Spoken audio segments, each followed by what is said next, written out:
Is your favorite fruit a strawberry? Have you bought a pint and brought it home only to find they aren't ripe or they're overripe? Well, we've got the 3 things to look for when choosing strawberries. Here's Chef Paul Lillakas.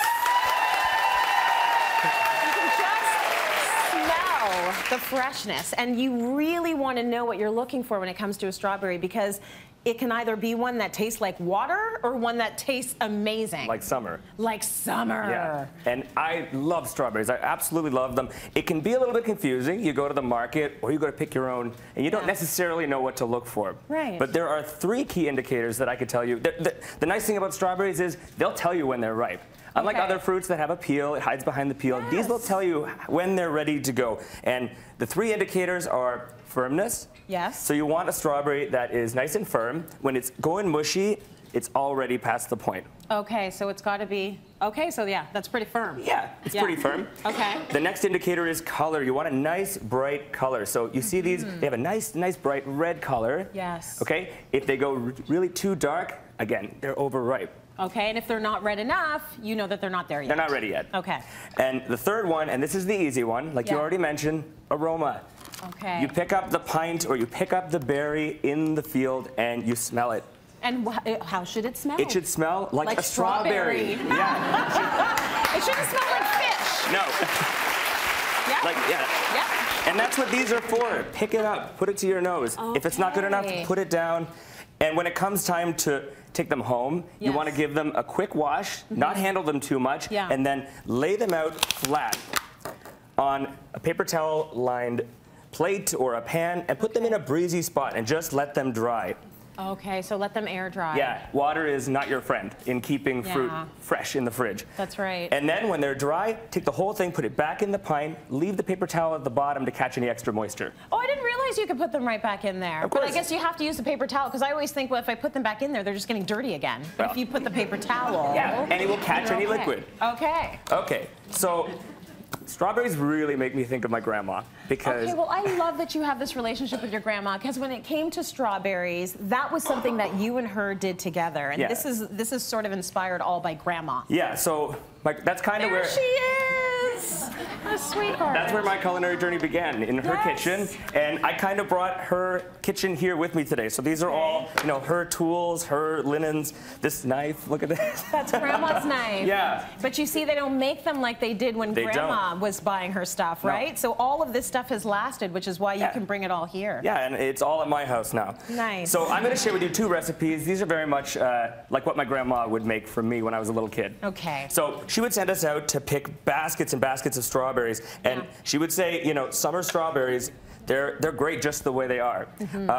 But a little trick that you can do is macerate them, and it makes a great ice cream topper. It makes a great topper for waffles, or I'm going to show you pancakes. So maybe explain to them, like you explained to me, what macerating is. Yeah, so macerating is just softening. Or did you guys all know? Y'all know? I needed to know. It just sounded so violent. Let's macerate those strawberries. What are you doing? Just softening in liquid. Okay. And in this case, with a touch of sugar and a little bit of balsamic vinegar, they're going to release their own juices and soften in there, and it will create a really nice syrup, and it creates a great topping. Beautiful. So here I have about 2 cups, give or take, of already quartered strawberries, and I'm not adding a ton of sugar.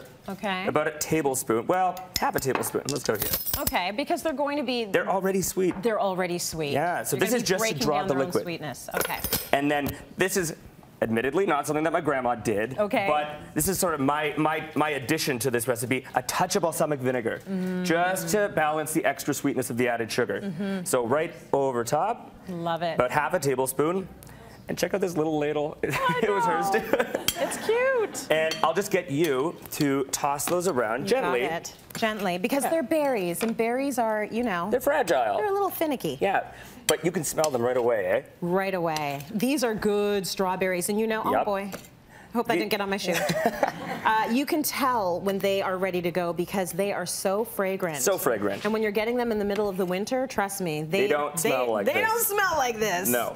And so the balsamic also adds just a touch of complexity. Yeah. So it takes it up just a notch. Absolutely. And so now we're just going to leave these for maybe 10 minutes. Not too long. All right. And then they will macerate. Beautiful. And in the meantime, let's talk about pancakes. So you might call these crepes. Yes. But I call them pancakes. And when I was a kid, I remember I wanted Aunt Jemima pancakes, or I wanted the ones from the Aunt Jemima commercial, and Right. I would complain about it. Now, I absolutely love these. Yeah, for sure. Every child can relate to this. If you've grown up in any kind of an ethnic home, you look at the commercials and you're like, I want Wonder Bread. Yep. And I want processed cheese. Yep.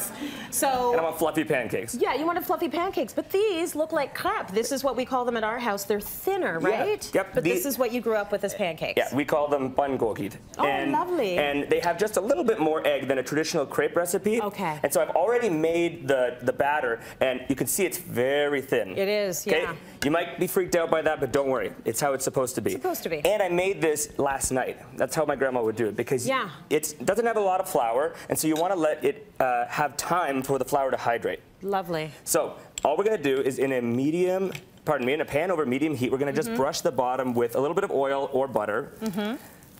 What would Grandma use? She would use butter. Okay. I was just checking. I figured she would. And into the pan, about 1/3 of a cup. Nice. So medium heat, you said? Medium heat, and we want to just swirl the pan. Nice. Maybe a touch more. Yeah. So, I mean, the reason why people find a thinner pancake a little bit more difficult, it's not like the ones in the Aunt Jemima commercial. No, they're hard to flip.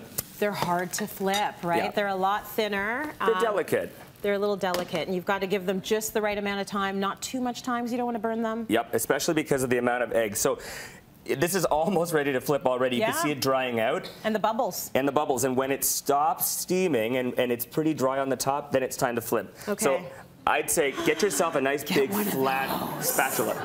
Yes. And then just lift. That's good.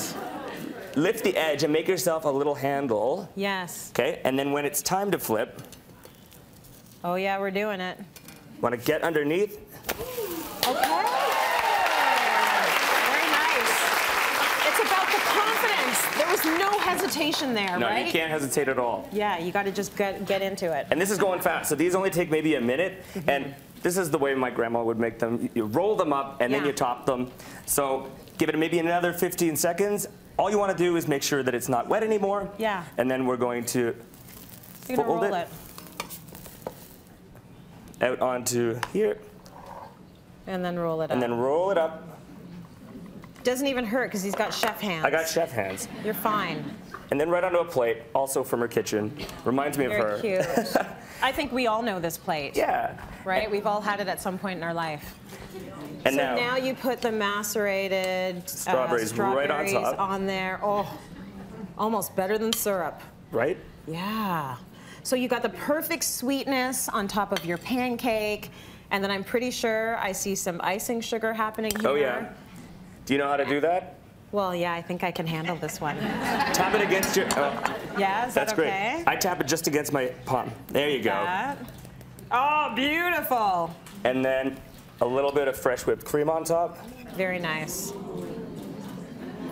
Guys, would Grandma be proud? I think so.